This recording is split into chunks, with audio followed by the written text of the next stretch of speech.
For those who suffer from high blood pressure, there's an increased risk of developing heart problems, one of which is called a leaky mitral valve. This morning on Ask a Specialist, we'll talk about what you need to know with Dr. Ben Plank, Director of Interventional Cardiology and Valve and Structural Heart Disease at the Queens Medical Center. Good morning, Dr. Plank. How are you doing this morning? Hey, good morning. Good. How are you? I'm doing excellent. First off, what is a mitral valve? Yeah, good question. So the heart has four valves. The mitral valve is one of those valves. Valves are important in the heart because they allow blood to move in one direction without going backwards.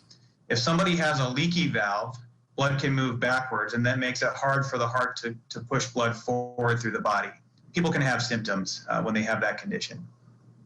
Now, what are some common symptoms of a leaky mitral valve? Yeah, so a leaky mitral valve is actually the most common type of leaky heart valve. Turns out anybody of any age can have a leaky heart valve, but it's more common as we get older, and it can be caused by many different things. If someone has a significantly leaky mitral valve, probably the most common symptom is feeling out of breath, especially when doing activities like walking or exercise. Other common symptoms include things like feeling tired or fatigued. Some people have swelling that develops in the legs. Some people have a cough that just won't go away. So there are a lot of different symptoms if somebody has a significantly leaky mitral valve. So how do you know if you have a leaky mitral valve then? Well, if you think you may have a leaky mitral valve or if you have any of those symptoms, you should definitely go and talk with your doctor about it. Your doctor will evaluate you and will do an examination. Your doctor may hear a heart murmur, and that's a common sign of a leaky valve.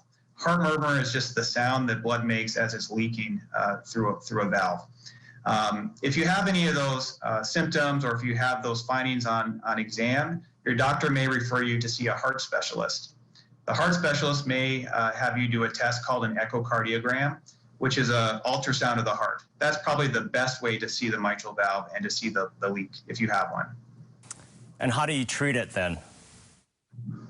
Yeah, so one thing we know, if somebody has a significant leaky mitral valve and is left untreated, over time, that person will gradually feel worse.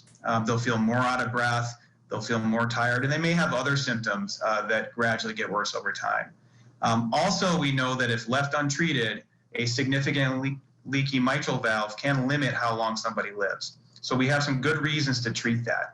For a lot of people, heart surgery is a great option, but for many people, heart surgery is risky.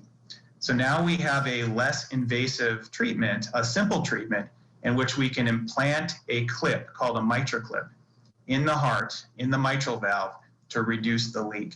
And that's done using a thin tube called a catheter that's put in through a vein in the leg, and the catheter is taken out afterwards.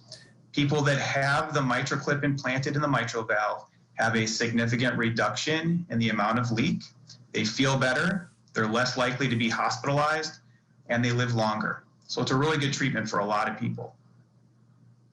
Now, to learn about more of the treatment options available or how you can get in touch with a specialist from the Queens Valve Clinic, you can give them a call at 691-8836 or 691-8808. And of course, we will have all that information on our website at KHON2.com. Dr. Plank, thank you so much for joining us this morning, and have a great day. Great. It's a pleasure. Thank you very much, Ross. All right, don't go anywhere, folks, because we'll check on your weather and traffic when Wake Up Today continues.